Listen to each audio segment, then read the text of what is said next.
Assalamualaikum warahmatullahi wabarakatuh. Waalaikumsalam warahmatullahi wabarakatuh. Salam perjuangan. Salam perjuangan. Sahabat official yang dirahmati Allah Subhanahu wa taala. Alhamdulillah pada kesempatan hari ini kita dipertemukan kembali dalam suasana yang cukup cerah.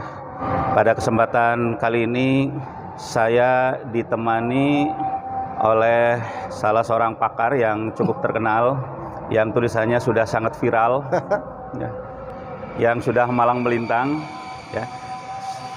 Walaupun sudah kenal, saya perkenalkan kembali Bapak Ustadz Yusuf Tarmizi. Selamat ya Mbak.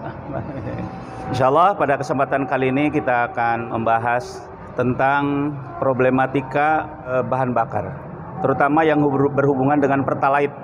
Ini ada apa nih dengan Pertalite?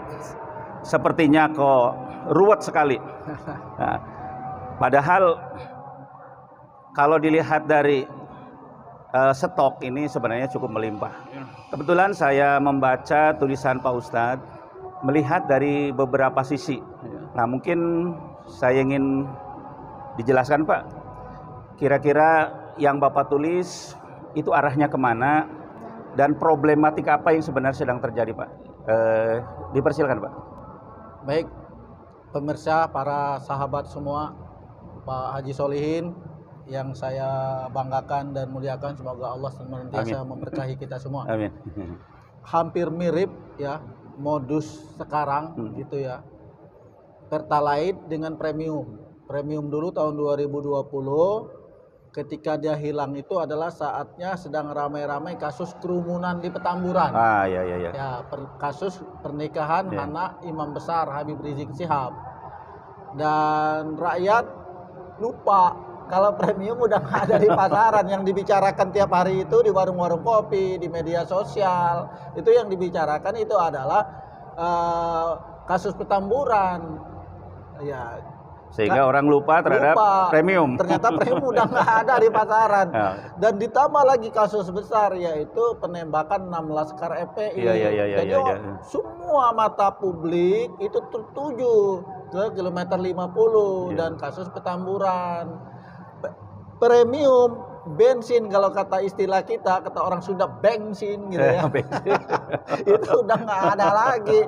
Ya, jadi cepat sekali. Pemerintah tidak memberikan pengumuman apa-apa, tidak memberikan statement apa-apa. Sama halnya dengan sekarang Pertalite. Kita sibuk-sibuk bicara My Pertamina, sibuk juga dengan link aja gitu, yang konon kabarnya salah satu pemegang sahamnya Gojek gitu ya. Ini ada apa kan gitu.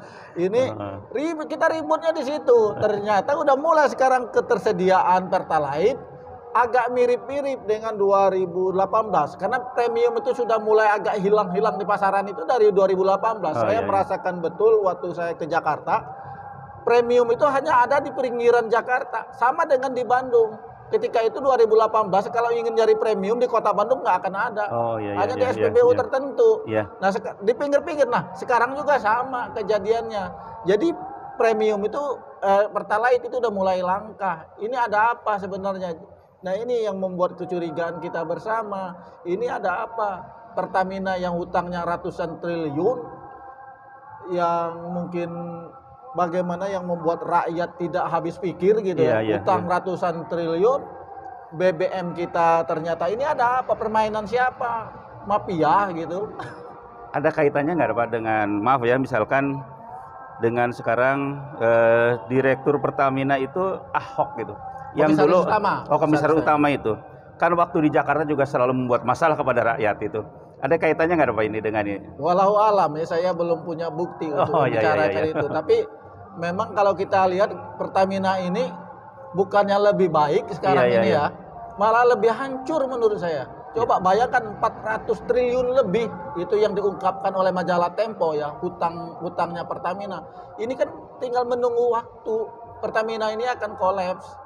Ini jadi saya juga nggak habis pikir ya, kenapa ini berapa tahun terakhir ini Pertamina malah lebih hancur. Premium sekarang hilang, diikuti sekarang juga Pertalite mau hilang.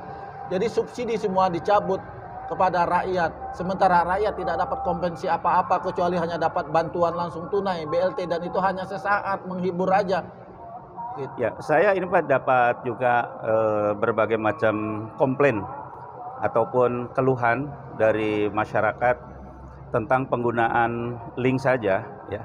Jadi di sini bukannya mempermudah, Pak, tapi seolah jadi mempersulit. Jadi kan sebenarnya kita ini melayani masyarakat, apalagi negara itu yang berkewajiban melayani masyarakat harusnya mempermudah. Tapi seolah-olah dengan adanya kebijakan Pertamina ini sepertinya jadi persulit.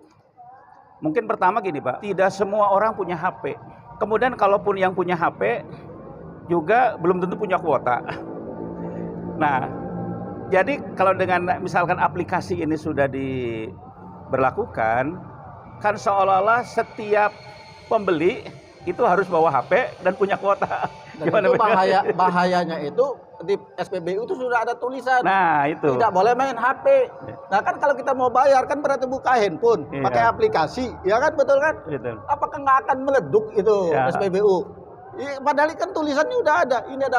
Nah, maksud saya, jadi itu bukan substansinya tentang My Pertamina, tentang link aja yang kita curiga. Kenapa kalau e-money itu kita semua bank ada, mau BUMN ada, mau swasta ada. Ini platformnya hanya link aja. Ini ada apa kan gitu. Nah, tapi kita sibuk mendiskusikan itu.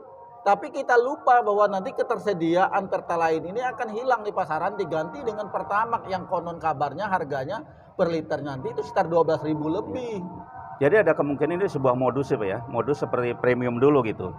Jadi ini sebagai pengalihan atau gimana, Pak? Copy paste. Jadi copy paste seperti kasus premium hilang. Nanti saya curiga gini, akan ada kasus besar. Mungkin sekarang kasus besar gitu ya. Kalau sekarang dengan bicara dulu My Pertamina dengan platform link aja. Mungkin sekarang kita lihat ada apa diungkapkannya cornya donasi umat di ACT. Kita kan curiga. Jadi membuat kasus besar yang bombastis yang akan menjadi perhatian semua rakyat dan rakyat terlena dengan Pertalite yang hilang di pasaran. Mungkin sekarang menggunakan ACT, nanti mungkin juga akan menggunakan RUU KUHP yang konon kabarnya kalau kita menghina presiden akan dipenjara, sementara menghina Rasulullah itu tidak ditangkap, tidak dipenjara. Ini kan aneh, padahal Rasulullah lebih mulia dari seorang presiden, tapi kan menghina presiden dihukum, menghina Rasulullah tidak dihukum. Ini kan modus-modus untuk pengalihan isu dibuatlah dengan RUU KUHP yang kita tidak tahu sampai hari ini draftnya seperti apa. Ini kan semua modus-modus yang memang sedang dicari-cari, termasuk yang sekarang muncul isu harus booster, ya kan? Ini ada apa lagi? COVID udah mau selesai kok mau booster, ini diangkat-angkat lagi kan gitu. Seperti beli minyak goreng harus pakai peduli lindungi. Apa hubungannya? Memangnya pakai peduli lindungi harga minyak goreng kembali seperti dulu 18.000, 2 liter tuh 18.000 atau 24.000 dulu. Sekarang harganya tetap aja 50.000. Ngapain pakai peduli lindungi, kagak ngepek. Ya, Pak, ini kalau diambil benang merah ya, bukan saja di kasus Pertamina tapi juga di minyak goreng ya, termasuk di tadi ya ada kasus booster itu termasuk vaksin ya, vaksin booster itu ya. Booster. Ini kalau diambil benang merah, ini sepertinya pemerintah itu sebenarnya punya maksud apa ini, Pak? Kira-kira? Ya, kita curiga dan nggak bisa karena kita nggak punya bukti. Ini curiga jangan-jangan hanya pengalihan isu dari agenda besar. Curiganya apa? Satu, kalau dulu hilangnya premium itu hanya 1.500. Sekarang kalau hilang Pertalite itu selisihnya 5.000. Besar loh selisihnya, 3 kali lipat, hampir 4 kali lipat dari hilangnya bensin premium. Apakah rakyat nggak ngamuk? Nah, kalau rakyat ngamuk, marah-marah, akan terjadi seperti di Sri Lanka, bakar-bakar. Nah, ini yang dikhawatirkan. Bakar-bakar, sehingga kita mencurigai ada agenda terselubung, agenda tersembunyi dilakukan oleh kelompok tertentu sehingga ada alasan untuk memperpanjang masa jabatan presiden, ya kan? Karena negara udah chaos, dibikin. Jadi saya curiga ini ada pihak-pihak tertentu yang memancing rakyat untuk marah, rakyat untuk chaos. Sehingga ada dalih untuk melakukan darurat sipil atau darurat militer. Sehingga diadakanlah keputusan perpanjangan masa jabatan presiden. Yaitu pemilu 2024 akan ditunda. Ini kan bahaya. Jadi sahabat sekalian, memang selama ini kita tidak punya bukti. Tapi dengan banyaknya hanya bisa kasus-kasus ya. Kita jadi menduga-duga ini ada apa? Sepertinya ini pemerintah ya, ini mempunyai maksud-maksud yang sebenarnya itu tetap merugikan rakyat itu. Sebenarnya sebagai pemerintah itu kan yang berkewajiban untuk melayani rakyat, itu harusnya membuat rakyat itu senang, membuat rakyat itu sejahtera, ya, membuat rakyat itu mudah. Kalau prinsip-prinsip Rasulullah kan ya Pak ya, bahkan dalam Al-Quran itu kan ada ayat kalau nggak salah begini, yuridullah bikumul yusra wala yuridu bikumul usra. Allah itu maunya segala sesuatu mudah, tidak persulit. Demikian juga Rasulullah SAW itu sebelum melepas Muadz bin Jabal itu ada kata itu basyiru wala tunafiru yasiru wala tuasiru wa tatawwa'u wal ikhtalafu. Artinya selalu gembirakan orang lain, jangan kamu buat sedih. Mudahkan orang lain, jangan kamu buat susah. Nah, yang sekarang jadi masalahnya ada anekdot yang berlaku. Kalau bisa dipersulit, kenapa dipermudah? Kalau bisa dibuat mahal, kenapa harus buat murah? Ini kan bertolak belakang kan? Ini jadi sepertinya bertentangan dengan prinsip-prinsip yang diajarkan oleh Islam yang seharusnya maupun dipermudah. Prinsip-prinsip keumuman. Nah itu sebenarnya ya pelayan negara dimanapun juga itu mempermudah rakyat seperti itu. Nah kita hanya bisa ngelus dada ya Pak ya. Ya kita lihat aja nanti reaksi rakyat seperti apa. Rakyat marah kan gitu. Kadang-kadang rakyat itu sepertinya itu kemarahannya sudah memuncak gitu Pak ya. Tapi tetap ditahan saja gitu. Kita tidak tahu apakah nanti puncak kemarahan rakyat itu minyak goreng kemarin lolos. Tidak terpancing, rakyat masih bisa mengelus dada.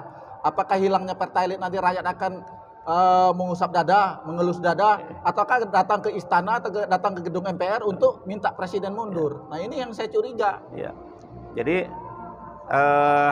sepertinya memang pemerintah itu sengaja memancing supaya rakyat marah sehingga ada alasan untuk supaya